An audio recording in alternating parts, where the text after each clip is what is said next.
Praneshwar, give us your sense on this unfolding situation. There's so much uncertainty about travel.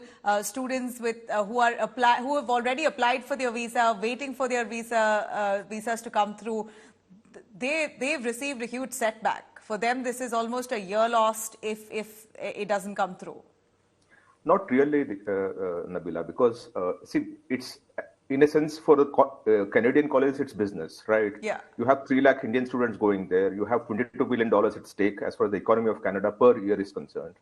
They cannot afford to not solve this problem. So there would be pressure from the colleges and universities within Canada to solve this problem at the earliest. Because in this thing, and I'm not getting into politics of the whole thing, Canada loses a lot if the Indian students don't go.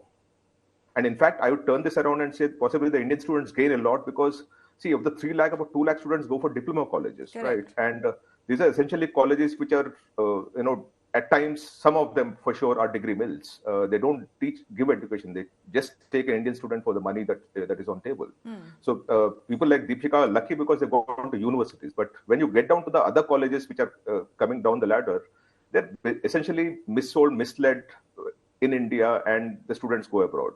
So for me, the Canadian colleges and universities will put a lot more pressure to solve this problem because there is a lot at stake for them, like housing, tenants, rental income. All those things are a problem for them. So they will be putting pressure on the governments. Just a quick word.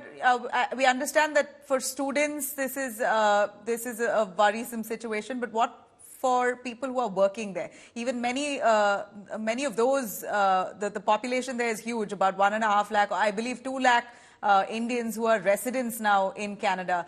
Is there an issue with that in terms of visa renewal or any kind of changes in their visa if they want to do? Then how does that work? That might be an issue, but again, as I said, when they solve the problem, they solve the problem for everyone and not just for one category of people, right? So I think the Canadian colleges and universities will work hard to solve this problem earlier than later. As far as the Indian students are concerned, they don't need to worry because they might have a 2-3 month online classes while this problem is sorted out, and then they'll go there. They don't have anything to worry in terms of losing an year because that's not least likely to happen.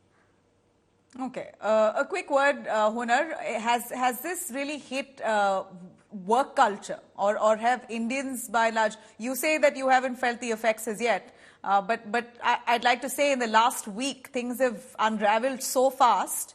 It could, in the days to come, have a bearing on harmony as well. But in a larger sense, has any of those gatherings of Khalistanis or Khalistani members coming together at certain areas, has it hindered movement of people in Canada at all, or areas where these protests are held? Well, I live right next to Brampton, which is the largest South Asian population, especially in population in Canada. And as of right now, there is no such thing. And to the point, we all are leading a very normal daily life. We are meeting people. We are going to each other's events. And matter of factly, I'm going to a Mata Ka Jagran this evening. So what we see in certain areas, it's not entirely true. On the ground level here, we don't see any such thing. It's all peaceful. And as I said before, it's more of a government to government issue rather than people to people issue. So it's more a diplomatic issue which really hasn't hit home yet. And it should be solved diplomatically as well. We shouldn't be punishing people on the ground because 1.4 million Indians live in Canada, and let's say if we give them trouble in any sort in terms of issuing visas going back to their home country, then we are literally punishing 1.4 million people, not just a small fraction. True. And in that case, so we need to, the governments need to be mindful.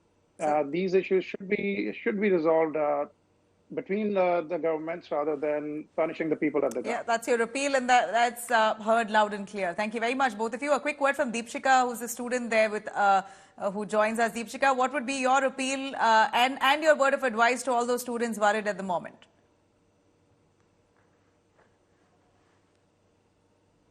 I can't hear you. Can you unmute yourself, please? Okay, I'm so sorry. Yeah, so my only word to the future student is that do not worry, because government and everyone here really take good care of students, especially international students, because most of the university and colleges, there are all international students. So they are dependent on us and they take good care of us. So we should not be worried much, and things will be better soon, I know.